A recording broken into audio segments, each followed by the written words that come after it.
Let me go to Jim in North Carolina. I Hey, call Jim. your show is such a blessing. I really appreciate everything you do. Thank you.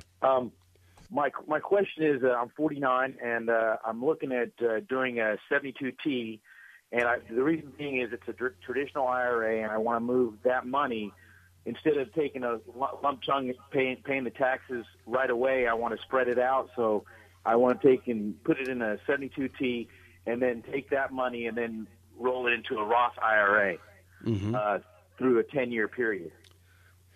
So this 72T money, when you take it every month, it's not going to be, you're not using it. You're not spending it. You don't need it to live off of? No, what I want to do is I want to take it and put it Yep. in, take it and put it into a Roth IRA, Mm-hmm. and then Okay. take that Roth and then make that Roth work for me. Okay, so that's okay, Jim. I don't have too much of a problem with that. I think that's fine. I've got a lot of I've got a lot of issues with the 72T program, because here's what tends to happen with 72T that I don't like about it. So you start taking the money, and your account starts coming down. At the same Right. time, the market's correcting, you're taking money out and killing it, making it even worse. But if you're reinvesting it, if you're getting it all back in, rolling it over, moving it over to your Roth, Right. at least you're getting some gain, but you're still destabilizing your your current IRA account, because you're forced in the IRA account is forced to sell some positions in order to provide you with the cash that month or that year, and it could be selling them at the worst position. So you're still making that account. It's going to be rough for that account to do well over the next 10 years because of the money that you're going to be withdrawing in those couple of years when it's down. Does that make sense? That makes sense. Now, the question I had for you, though, I talked to a financial guy, and he basically told me that I could do the 72T, and while I do that, put it into a 10-year annuity, gaining like 5%, but I don't feel comfortable with that, and I just wanted your advice. Is that a smart move to do as well? I mean, No, I wouldn't do that at all. That would not be smart, because you need to have that money strategically invested in your Roth IRA account. In other words, so suppose you own, XYZ mutual fund in your IRA account, and right. that and go ahead. No, what I was going to say is currently it's in a money market account, gaining nothing, no interest whatsoever. This IRA that I'm speaking of. And you're going to keep it in there through the whole time you're doing the 72T program? Yes, sir. Okay. Well, I think, if you were 10 years older, I'd say sure, but I don't know. I feel like you're going to be missing out on an enormous opportunity at some point in time in the market. I do think we're going to see this correction that I've been talking about, but I would never advise you during the downturn, the correction. I wouldn't advise you to stay in the money market account. I would want to see you starting to make some investments at some point in time with that IRA account.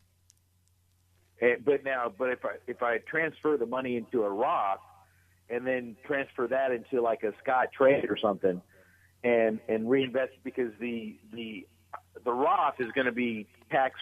It's money that's already been taxed. Right. That's right. And that's why, I asked so if you're going to continue to invest in the Roth, that's going to make up some. But when it's all said and done, let me just say it this way. When it's all said and done, for the next 10 years, you will have done worse overall with all your money from an investment gain doing this than you would otherwise. So you're not I like the idea you're getting it out of an IRA. I like the idea that you're putting it into a Roth.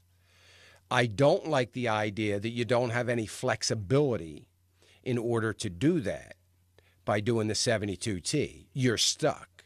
You can't say, wait a minute, I'm going to hold off this month, or I'm not going to do it this. You can't do that. There's no flexibility. So yeah, I don't like that because it's difficult to properly manage your accounts once you're locked into something. So since you're not going to have that flexibility, you're not going to be able to manage things as well as you would manage them otherwise if they were invested in the market, even through the traditional IRA. I get where you're coming from. I agree with that. I love the idea of getting out of being out of a traditional IRA or for this old 401k and being into your Roth. I like that idea. But I'm just saying, because of the way you're doing it with the 72T, you're losing some opportunity. But that's okay. That may be okay with you. You don't have any opportunity right now because it's all sitting in cash. So there's no opportunity for you to do anything anyway. So, but it's still going to be difficult to make up ground. Right now, you invest your 401k, your IRA, whatever it is, you're compounding on a much bigger number. You've got things invested and you're compounding on a bigger number. Your investments moving over to the Roth, eventually it'll be a big number, but in the meantime, you're going to be losing some ground. So it's really, the ideal situation would be, and you can ask your financial advisor to really run the numbers on all of the future value of the money. To run all the future value numbers so that you can kind of see what you may be giving up as far as gain goes. So Again, I go back to that. So I like flexibility. So I like to be able. I like things liquid. I don't want things locked up. I don't want things tied up with surrender charge. And I want to have the flexibility to say, that was a bad idea. Let me stop. I don't want to do that anymore. Or hey, that's a great idea. I'm glad I did it. That's fine. But I want to have the flexibility to stop it and, to be able to manage my way out of trouble. And once that 72T starts, you lose that flexibility.